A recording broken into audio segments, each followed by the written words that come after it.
Coucou tout le monde, bienvenue sur la chaîne Passion Tête et Corps. Après avoir fait une vidéo sur la périodisation annuelle, nous sommes maintenant rendus à la seconde étape, bien sûr, la nutrition.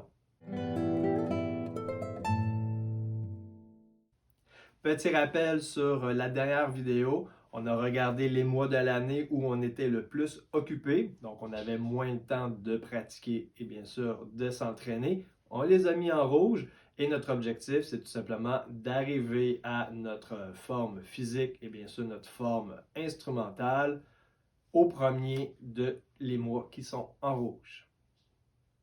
Pour nous aider, bien sûr, il faut absolument s'attarder à la nutrition, car vous le savez, c'est 80%, même 70-80% de nos résultats. Alors voilà, première étape à faire, c'est tout simplement de trouver notre BMR.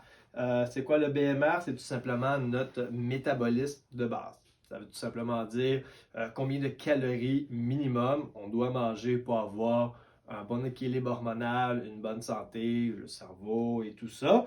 Donc ici, je vous ai fait une belle petite feuille. Sur Internet, vous pouvez retrouver assez facilement la formule mathématique qui est tout simplement 10 fois votre poids plus 6,5 fois votre grandeur, bien sûr, en centimètres. Et ce montant-là, on fait moins 5 fois notre âge, moins 5. Ça varie un petit peu, ce calcul-là, tout dépendamment des continents ou des pays où on habite, mais c'est souvent, ça se ressemble beaucoup. Je l'ai fait ici dans mon cas. Ça me donne tout simplement 860 plus 1131 moins 200 plus 5, donc 3056 calories à manger par jour. Ça va pour ça, gang? Super important, c'est la première étape. Par la suite, on trouve notre TDEE. La formule, c'est tout simplement notre BMR qu'on vient de trouver ensemble. Comme moi, par exemple, c'est 3056 calories que j'ai besoin de base, que j'ai besoin de manger, fois 1,3. Puis ça me donne 3972 calories. Vous voyez ici les calculs à faire. Il faut être très honnête envers nous-mêmes pour regarder un petit peu notre quotidien, qu'est-ce qu'on fait comme activité physique. Vous voyez ici, moi, j'ai utilisé le 1,3, activité physique modérée 3 à 4 fois par jour. Dans mon cas, pourquoi que j'ai choisi de multiplier mon BMR fois 1,3?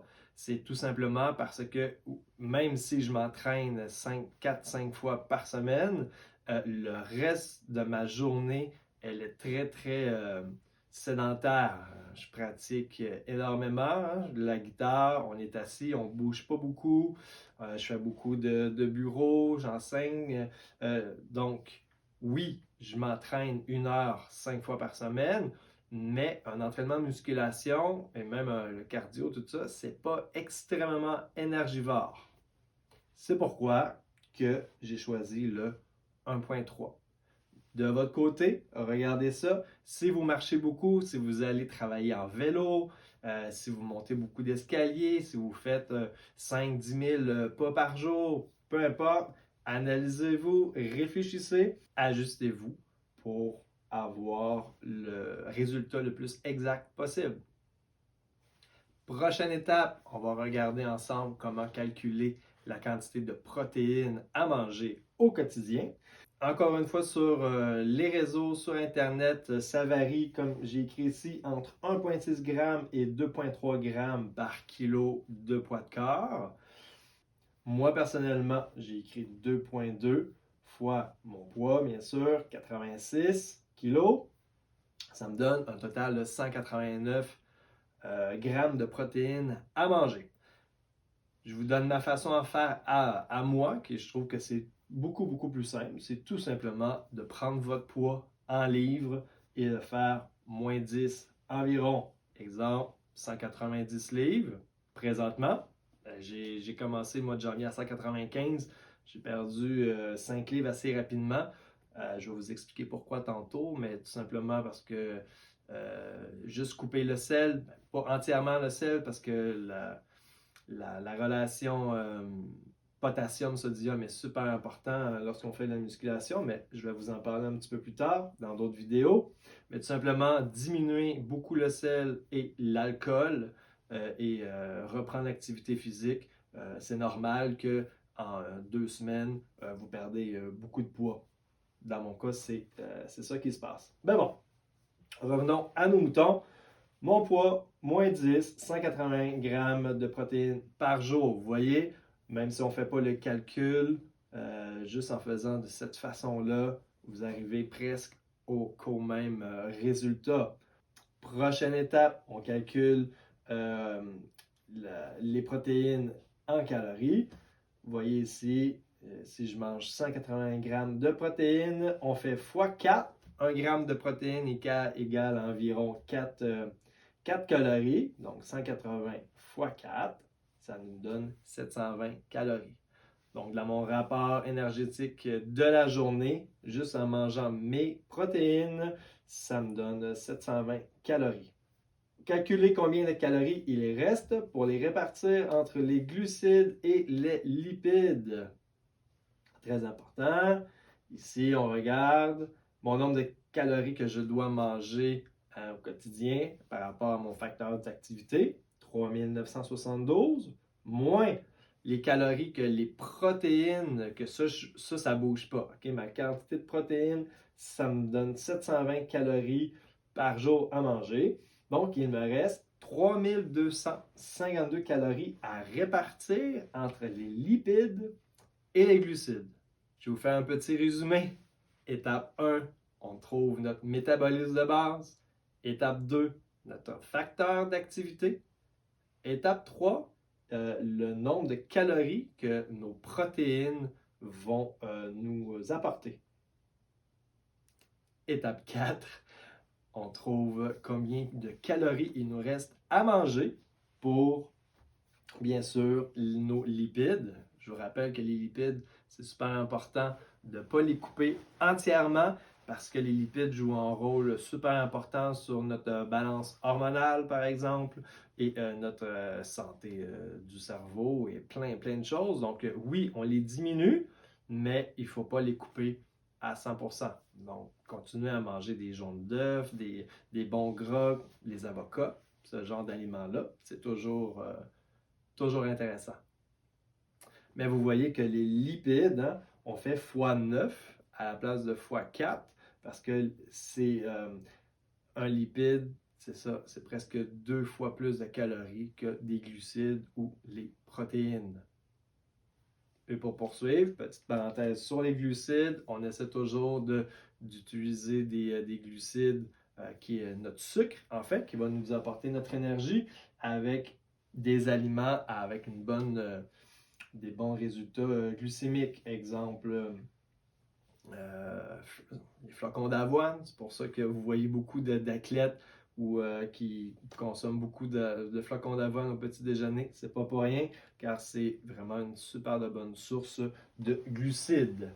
Mais pour ce qui est lipides, glucides et protéines, je ferai une vidéo un peu plus pointilleuse sur mes trucs et astuces, les aliments que je vous conseille, parce que dans mon cas, que ça fonctionne bien, où on se sent bien calé, si on veut, puis ça nous permet de nous aider à tenir notre déficit calorique ou notre surplus calorique, tout dépendamment de notre objectif.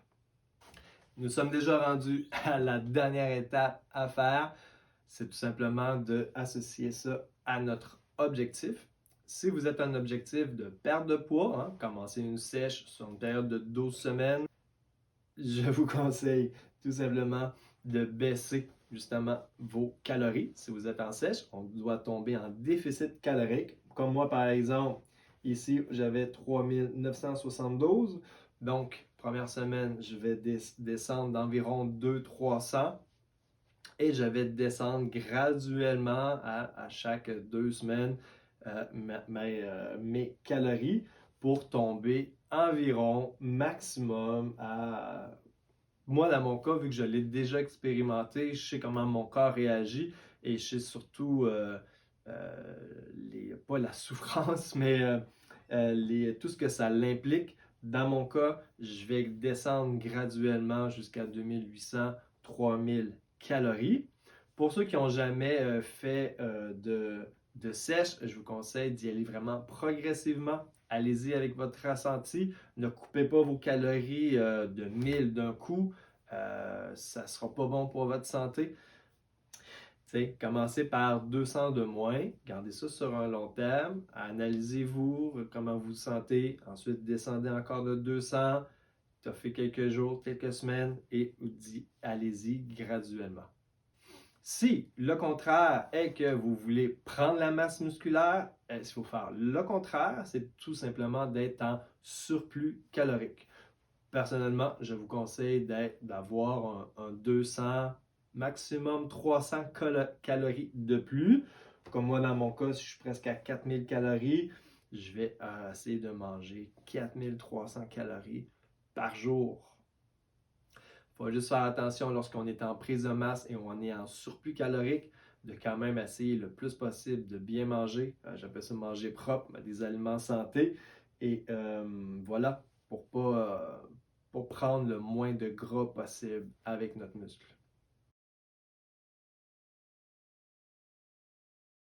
Petit conseil, je vous dis pas de vous peser à chaque jour. Au contraire, essayez d'embarquer sur la balance le moins souvent possible. C'est mieux pour vos nerfs puis pour votre motivation. Car lorsqu'on s'entraîne, on prend toujours, même si on est en sèche, hein, notre masse musculaire quand même fluctue, bouge un petit peu. Donc, c'est pour ça que des fois, la balance ne nous donne pas exactement l'heure juste. Vérifiez toujours, regardez-vous dans le miroir. Il n'y a rien de mieux que le miroir pour vous dire si vous êtes dans la bonne voie et si vous avez des résultats. Et voilà, c'est tout pour cette petite vidéo qui est un petit peu plus pointilleuse hein, sur la nutrition. C'est normal, c'est un travail qu'on doit tous faire pour obtenir nos objectifs. Prochaine vidéo qui sera en ligne dans quelques jours. Nous allons faire exactement le même cheminement, mais pour ce qui est du côté artistique.